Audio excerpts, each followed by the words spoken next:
హిందూ ధర్మం సనాతనమైనటువంటిది. అలాంటి సనాతనమైన హిందూ ధర్మానికి పట్టుకొమ్మల ఆలయాలు.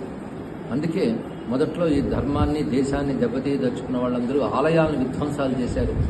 ఆలయంలో అనేక రకమైనటువంటి అక్రమాలు కూడా చేశారు. కానీ స్వాతంత్రం వచ్చిన తర్వాత వాటిని సవరించుకోవడం ఇప్పటికీ సాధ్యం కాలేదు. పైపెచ్చు హిందూ దేవాలయాల ఆదాయాలను తమ చేతిలో పెట్టుకున్న ప్రభుత్వాలు దేవాలయ నిర్వహణలో హిందువులకు స్వతంత్రత లేకుండా చేశారు. మరొక బాధాకరమైన అంశం ఏంటంటే హిందువులు ఈ విషయాన్ని నేటికి తెలుసుకోలేకపోతున్నారు. ఈ విషయంలో ఏకం కాలేకపోతున్నారు. ఇప్పుడు అలా ఏకం కావాల్సిన తరుణం వచ్చింది. ఇప్పటికీ సమయం చాలా మించిపోయింది. ఇప్పుడే ఏకం కాలేకపోతే సనాతన ధర్మాన్ని మనల్ని మనం రక్షించుకోవడం. సనాతన ధర్మం బాగుంటేనే దేశం బాగుంటుందని గుర్తుపెట్టుకోవాలి. అందుకే దేశం సుభిక్షంగా భద్రంగా ఉండాలంటే సనాతన ధర్మం బాగుండాలి. సనాతన ధర్మం బాగుంటే దేవాలయాలు రక్షింపబడాలి. దానికి ఉద్యమిస్తున్న విశ్వ హిందూ పరిషత్ వారితో విశ్వవ్యాప్తంగా ఉన్న హిందువులందరూ ఏకం కావాలి. దానికి ఇప్పుడు విజయవాడ సమీపంలో నిర్వహిస్తున్నటువంటి బహిరంగ సభ ఏదైతే ఉన్నదో అది విజయవంతం కావాలని కోరుకుంటున్నాను.